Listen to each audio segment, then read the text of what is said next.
Starting a new business is an exciting journey, but it also comes with its fair share of risks. Business insurance safeguards your hard work by protecting your assets. Without it, a substantial liability claim could put your personal finances at risk. Liability insurance also gives you a competitive edge in the market. Visit zensurance.com/save35 to get a free quote for the low-cost insurance protection you need so you can focus on your growing business. Welcome to Canada's podcast. So Tyler, Brandon, welcome to Canada's podcasts. And, before we get too deep into the conversation, why don't each of you tell us a little bit about yourselves, what you do, how you got here, that kind of thing. So, Brandon, why don't we kick off with you? Just sort of give us your 2 or 3 minute who you are and what you're doing and the passion that got you here, basically. Yeah, sounds great. I'll try not to go too deep, just a little deep. But so I'm Brandon. I'm from Toronto originally. Actually, grew up in Ajax. My path has always been an interest in healthcare. I went to university and started in pre-med before taking my first philosophy class and then getting a little too interested in that. So I did a degree in biology and philosophy and then a master's in public policy and global health to understand more of the macro factors. I was away from Canada for 9 years, trying to, really the motivating factors, trying to understand the world, really. And also just with my background, who I grew up with, always been interested in injustice, you could say, and trying to make the world more fair. Sounds a little corny. Yeah. It's always been.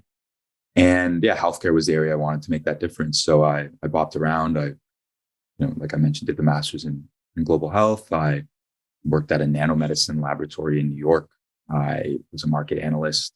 I went to work for a pharma company at their headquarters in Denmark and Copenhagen to understand that side of the picture.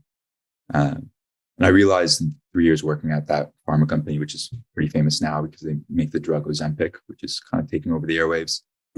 I realized the future of, I hope the future of healthcare didn't rely in treating symptoms indefinitely, which is what we see happening quite across the board.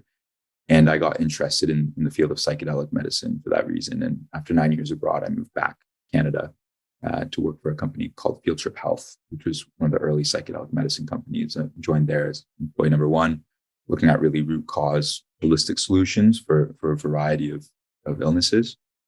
And after some time there, kind of always knew that I wanted to build my own vision. And, I moved out to create the product in the microdosing space called Houston.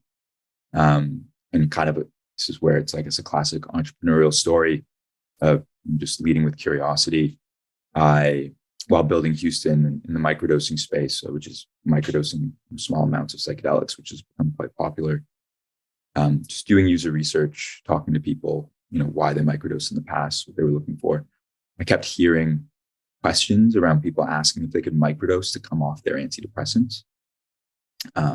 And I heard it enough times and it was starting to make me scratch my head. One, why are you seeking out a currently illicit substance to come off your medication?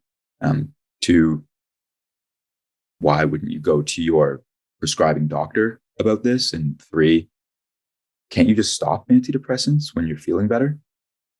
And I'd never been on an antidepressant myself. I had other methods of managing my mental health, luckily with soccer and philosophy and just the ups and downs of life. But I started diving deeper into the research and, came across other scientific co-founder Mark's work and realized antidepressants are actually hard to get off of. They're not these benign multivitamins that we've been often led to believe. These are proper drugs that form physical dependency in the brain.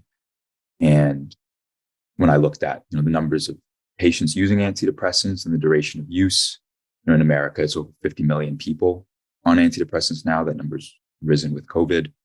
I think as early as 10 years ago, 2 out of 3 people on an antidepressant were on it for over 2 years. Half were on it for over 5, a quarter were on it for over 10. And the clinical studies that the FDA uses to approve the drugs are 6 weeks long. Right. So it's a very large mismatch. And probably get into it in a bit, like what this looks like. But that's when I reached out to Tyler, who I got to know while working at Field Trip. And we had some complementary expertise, and I kind of ran this idea by him one day sitting at the park in Roncesvalles. And, that's building it for the last about year and a half now. And kind of ties into Tyler's story. Tyler, what about you?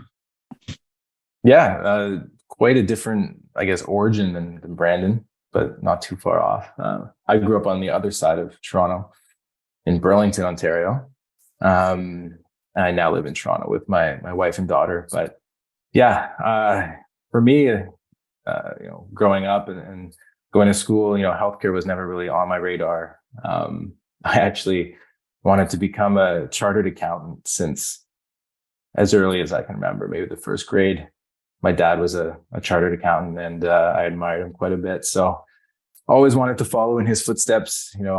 Ended up going to Wilfrid Laurier and getting my my business degree and doing my accounting option, and then ended up getting my CA designation with KPMG, the same firm my dad worked at. So I really nailed it when it came to achieving that dream. But from there is where my journey into the mental health industry really started. Is a couple years into my career at KPMG is when I first really started experiencing depression. No surprise looking back, is working in this unfulfilling role that I had always dreamt of, but really never even considered whether it was for me as a person. Learned since then that definitely is not. I think it's actually the number one least recommended profession for my personality type. I need much more meaning in my life than just numbers. But 2 years into my career at KPMG, I was part of this. That's where my antidepressant story actually started. We call it there's quite a bit of talk around this idea of medicating normal in the antidepressant space. And that's exactly what happened with me, right? I went into my doctor's office. I was working in an unfulfilling job, 75 hours a week, had no time to eat well, diet was terrible, wasn't sleeping well. I don't even know if I knew what meditation was back then. When you look at like these holistic, wellness pillars that we try to teach with outro, I was, a 1 across the board if you're rating that on like a 7-point scale. So yeah, I went to my doctor's office, and an antidepressant prescription was recommended for me based on the fact that I had depression. It seemed to run in my family. It must be a chemical imbalance that I was dealing with at the time. Clearly not. So, medication, not really first line of treatment in these very normal circumstances, but that's how it goes for so many of us. It provided some short-term relief. It allowed me to kind of step back and quit that job at KPMG that I had been kind of gunning for like 20 years. And that's when I found my passion for the startup space. I took a job at HelloFresh Canada, the meal kit company, when we were just starting up here in Canada. So I think I was like the 15th employee there pretty early on. Mm-hmm. And loved it. Kind of fell in love with the startup space immediately. The complete lack of structure, the chaos, the problem solving, just the act of building something, I just really, really fell in love with. So I stayed there for about 2.5 years. So at that point, so where my antidepressant story comes back in is I was on my medication for about 3 years at that time. It was about 2 years into my time at HelloFresh, and I just realized like I was getting married around that time, and at the time I'm like, I don't really feel like I'm getting married to the woman of my dreams, and I really just don't feel anything. Like I didn't feel pleasure, didn't feel pride. I felt depressed. I felt anxious. And and I've come to learn that's actually a very, very common thing for antidepressant users is, as the duration of use increases, especially past this, 6 to 9 month recommended treatment duration, the Canadian guidelines, the US guidelines, they all suggest treatment of 6 to 9 months. But as Brandon mentioned earlier, most users are on these medications well past that. So yeah, I realized in 2.5 years, I was, getting worse. And around that time is when I found the job opportunity for a director of finance role at Field Trip Health, where I met Brandon. So I joined them as the 5th employee. Really thought, if I can submerge myself in this world of psychedelic medicine or alternative, mental health treatment, maybe I could figure out my own mental health and why it continued to get worse when I was apparently taking medication that would make me feel better. And so that's kind of the real origin of Outro is being at Field Trip. Shortly after I joined, I made a New Year's resolution to quit my antidepressants. I came off them over a series of weeks after being on them for over 3 years. And, over the course of the next few months, just had terrible withdrawal. Ended up being put back on medication. That's another thing that happens quite often is just a mistake of withdrawal for relapse. Too many people, go to their doctor with symptoms of severe anxiety of depression that are caused by coming off these medications, and when really, you just come off them too quickly. And so I was put back on another medication. Long story short, ended up coming off that medication, going through withdrawal again. And it was at that time that I was actually finally made the connection that, maybe this is deeper than this. Maybe this is just the fact that I'm still doing a finance job that is completely unfulfilling and kind of meaningless to me. So I was coming off my medication and working with a career coach at the same time when I made the decision to kind of leave my finance career behind, quit my job at Field Trip without any plans. My daughter was due to be born in a couple months. And 6 weeks after I quit my job at Field Trip, this guy reached out to me with an idea to build a business to help people get off of antidepressant medications without even knowing I had just struggled with this process for, the 2 years that we had known each other up until that point. And that's when Outro was born. And I was, the entrepreneurship journey begins. Yeah, so there's a little bit of passion there in terms of lots of passion and the solution that you're providing, which is lots of serendipity as well. So, I mean, I don't like to, we'd like to focus on you a little bit, but, mental health is such a focus these days. I think with the COVID stuff, it really kind of ballooned basically. Maybe you should sort of, I was looking at Outro and some of the things you do, and one of the things that I sort of came away from the site was the regulatory and the affordability and the things like that. The approach is really, we obviously cover that too, but I mean, where are you guys in terms of being a solution for the world, or for everyone, kind of thing?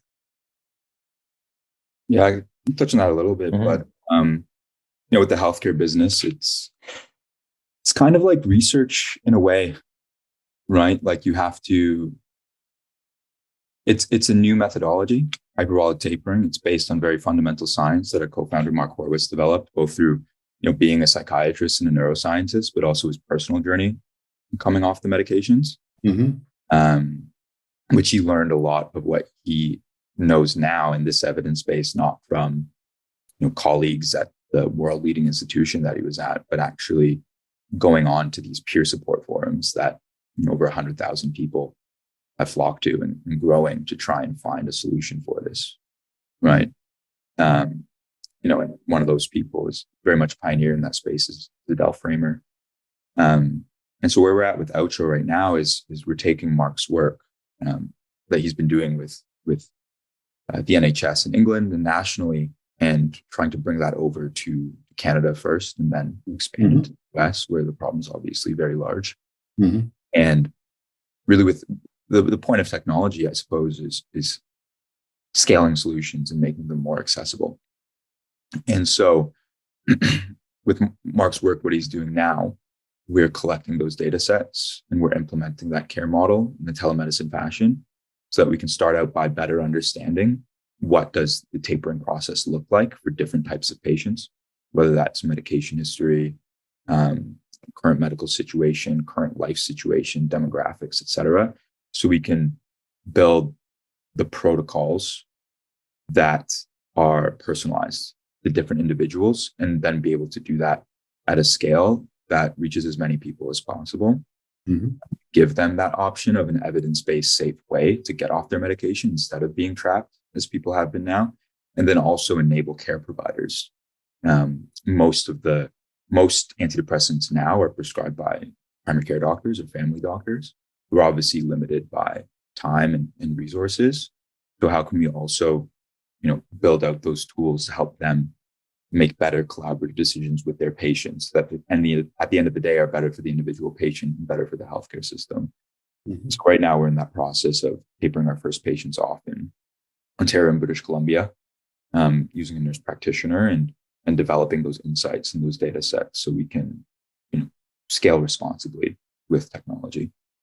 Running a new business can be stressful. The last thing you need is to worry about unexpected accidents or lawsuits. Don't overlook the importance of liability insurance. It's a critical investment in the success of your business.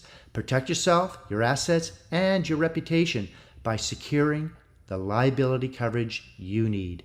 Take the first step in safeguarding your business. Today, go to zensurance.com/save35 for a free business insurance quote. Get the low-cost insurance protection you need from Canada's small business insurance experts. It's good, it's interesting stuff. But why don't we get back to the entrepreneurship thing? Just some sort of things. You're both in that midlife range, and you've experienced things. What about your journey? Why do you? I mean, Tyler, you explained a little bit about your side of things, so maybe we'll throw this one on Brandon. Why take the risk of entrepreneurship? I mean, why couldn't you go into something, in policy? You were, a big pharma, government, et cetera, et cetera. Why step into this area? It's a pretty funny question because I think my biggest fear was being bored. I struggled a lot in university, and I used to be a soccer player. That was a lot of my life. And I got a scholarship in the US and I went and played in England for a year, and that took over a lot of my life. But similar to Tyler being an accountant, it wasn't really me. Mm-hmm. And so a lot of my life was dictated by that. And, I took up all my time. Then I wanted to go into the business world, get more of my true, one might call it geeky side out. And so I started in the business world, and I guess I was working for companies for about 5 years, and I learned a lot. That's the positive side of me is, I learned a lot, but I really hated it.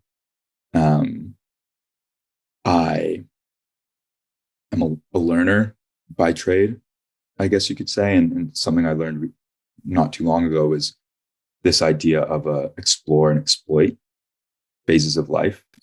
Not exploit in a negative way, but the explore phase being in taking information and learning about the world, learning about yourself. And different people have a different period of this explore phase. And I had a good explore phase, many different industries, people, countries, etc.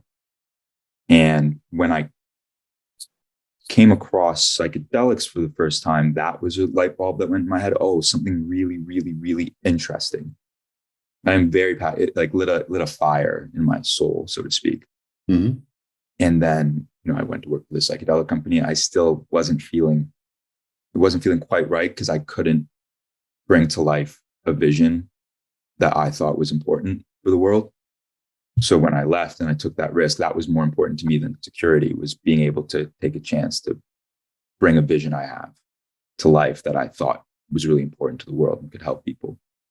And so when I came across this problem, antidepressant discontinuation, and all the factors that go into it in terms of the actual medical component, the idea of why is false evidence being implemented in the healthcare system, but real evidence isn't, right? That's the political aspect, the economic aspect. And then how do you leverage technology in the way it's meant to be used to provide the greatest amount of good to the greatest amount of people? And everything I've learned in that explore phase of my life really came together with Outro. And that next phase of life, where it's the exploit phase, so to speak, that's just using what you've learned to now create something and start to externally, bring that into the world. And so that's essentially, I guess, was the personal path. And yeah, just from a personality perspective, what I'm driven to do is worth that risk, I suppose, at least right now in my current stage of life.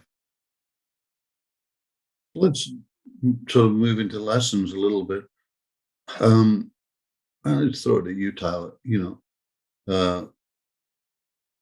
What advice would you give to somebody, that really sort of wants to start a business, that sort of, obviously maybe they're in the wrong spot like you were, maybe they're just whatever.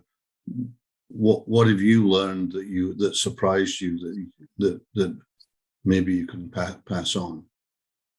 Yeah, I mean, I think the obvious starting point for me, given my personal experience, is just before you do it, make sure it's for the right reasons and that it's a fit with who you are. I think, in talking with, therapists and people in the mental health industry, I do think a big reason for a lot of, mental health and stress concerns for some, business people or high performers is that lack of, career and personality fit. So first, make sure it's for the right reasons, because it's obviously not an easy ride and things are going to get tough.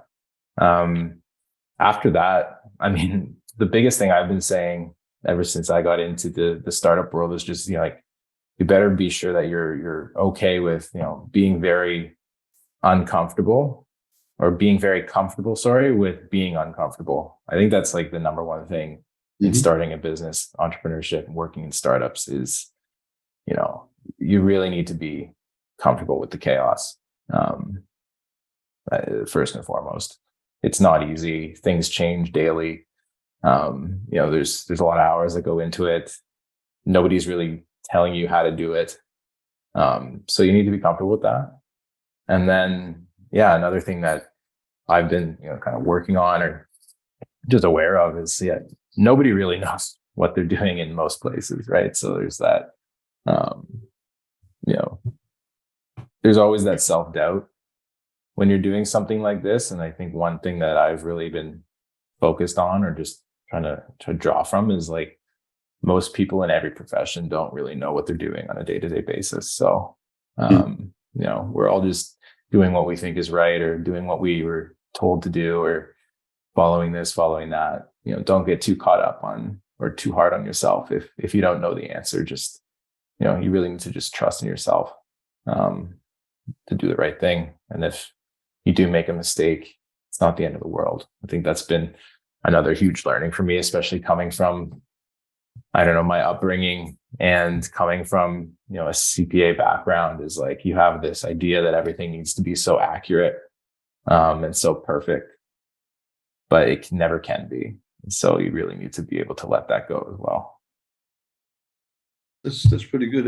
That's such a good advice for anyone. What's the best piece of advice? This is sort of aimed at both of you. That sort of gem that a mentor has thrown at you that you kind of carry around in your hip pocket and use it sometimes on a daily, sometimes less. But is there something? There may not be something there, but is there something there that you carry around with you? Brandon, why don't you go first? Yeah, Go for it. yeah. For me, there's a lot of it comes from my soccer days. Actually, Mm-hmm. I had a very pivotal coach for me growing up. Was a Russian coach, Russian in Toronto named Alex, and I always got along with Russians quite well. Russians and French. I enjoy speaking with them. They have some different ways of perceiving the world philosophically. And I remember there was one game, and I played center back, center defense, and another player cut my shoelace with their cleat by accident. And so my shoe slipped off, and I didn't clear the ball far enough out of the box. And then they got the ball and they put it back in and they scored. And he was kind of berating me for not clearing the ball far enough. And I'm like, Alex, my shoe fell off. I couldn't plant my foot. And he said, Brandon, you just need to do it. And that has always stuck with me. It's like, it can be easy to compare yourself to others or people who had advantages, or things happen, and there's all these reasons for things happening. But at the end of the day, you just got to find a way to do it, and you can, as Tyler said around the mistake component, you got to create space for yourself to be like sad or upset about a mistake, and let that flow through you. And then, all right, let's go make the most out of this now, and let's just do it. I guess he kind of borrowed that from Nike, didn't he? A little bit, yeah. Tyler, what about you? I don't really. I mean, one thing that I've realized, or that I've kind of started trying to live by, is as funny as it sounds, is it's kind of like taking our approach to coming off of medication at Outro, but applying the same kind of theory to my life. I don't know. I've realized it's very accurate when you're talking about many things. I mean, just at a very high level, what we do is we take small steps at a rate that you can tolerate, with no real timeline, right? Like, a lot of people come and they're like, how long is it going to take to get off my medication? It's like, we don't know. We can give you a general estimate or guideline, but we don't know. And so I don't know, a few months ago, I'm like, this is actually really applicable to many journeys, right? You take it one step at a time at a rate that you can tolerate. If you can't tolerate it, if you start to have symptoms, in coming off medication, it's withdrawal symptoms in life. It could be depression, anxiety, stress, slow things down, create some space for yourself, stabilize, and then keep going. And not worrying too much about the end result or how long it takes to get there, just taking it one step at a time based on your toleration, and just trusting the process. So okay, yeah, so that makes sense. Some good insights, guys. Let's have a bit of fun before we call it a day. Tyler, you go first this time. Are you a morning or a night person? I always was a morning person until I became a dad. It's a little harder to do now. With my daughter waking up at 7 and trying to spend time with her before the day gets started. But yeah, I would say I'm mostly a morning person. Right. Yeah, lately I have become more of a night person after I get her down and off to bed and get back online. What about you, Brandon? Where do you sit? Definitely a night owl by trade. Yeah. Wikipedia was my happy place for a lot of my life, staying up till 4 a.m. reading stuff. But another lesson in startups is finding balance. So I've been setting stricter bedtimes for myself, just to, find that balance. You get both time at the night, like Tyler said, when you don't have meetings and all that, but you also get some really good time in the morning as well if you wake up early enough. Okay. Tyler, what book are you reading? Listening right now? I have like 3 on the go that I just haven't been able to pick up in a while. It's been really busy. What have I been reading? I mean, the most recent book I was reading was Gabor Mate's new book, and I'm blanking on the title right now. Yeah. Other than that, What's that, sorry? What about ADHD? No. Oh my God. This is how often I'm reading. You can tell. I think it's called the myth of normal. Oh, So, really centered around early childhood trauma and the myth of normal, and just, I'm trying to read a lot of books that are quite, in line with what we're doing at Outro, trying to understand people's experiences, and why medication is such just a common response to those like really complex, parts of us that obviously can't be cured or treated with a pill. Brandon, what about you? More about what would you recommend that you've read that sort of had an impact, made you change the way you kind of operate? My favorite book of all time is Aldous Huxley's Perennial Philosophy. That's a little bit more of a philosophical read. Just look at various lessons and perspectives on life through a variety of religions that exist and have existed, and how they're all saying kind of the same thing.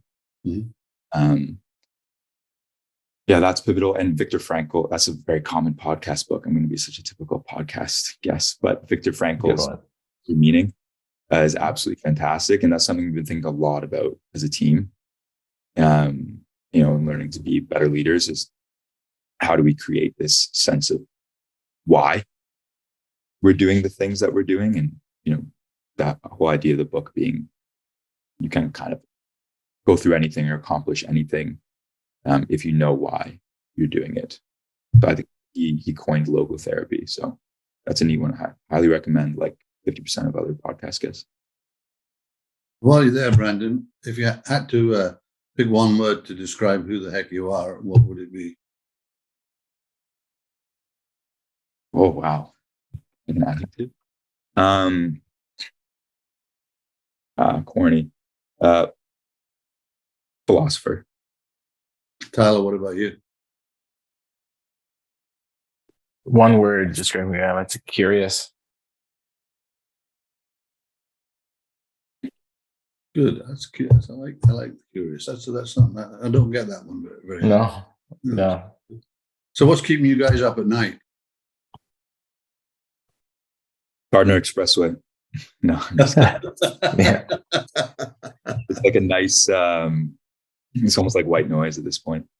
Yeah. What's keeping me up? I'm really, really passionate about and interested in the impact of technology on our society. The intentionality behind building it, how we can keep up with it, how we can make sure that it's a tool that we use rather than a tool that helps other companies, will not name any, use us.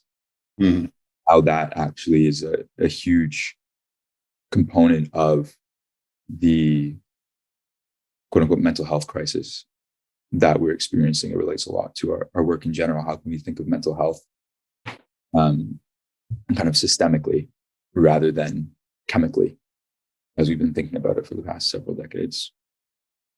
What about you? Keeping me up at night? Apart from your kid. Or my daughter. It's super pretty good. I mean, I would honestly, it's her, her future and my family's future that keeps me up the most these days, with, all of the things going on in the world that we try to, that I've always been pretty good at, looking away from or just not letting bother me. But ever since I had a daughter, it really hits a lot differently. So, I would say it's what, what world will she live in is probably the thing that keeps me up the most at night. And so, trying to do our part here to make that a better place. That's great. Guys, it's been really good meeting you. I've enjoyed the session. We've hit the time. And how can people get a hold of you, which happens on a fairly regular basis? So it's important that, people listen to these things and then want to grab a hold of people. So. Yeah, well, it's quite simple. www.outro.com is our our website URL, and you can reach me at Brandon@outro.com and Tyler@outro.com. I want to keep it as simple as possible. Yeah, or just find us on LinkedIn as well. Okay, guys, thank you very much for coming on. It's been great meeting you, and it's a pretty exciting time. Your space is a good space, so that's great. Thank you. Yeah. Thanks. Thanks so much for having us.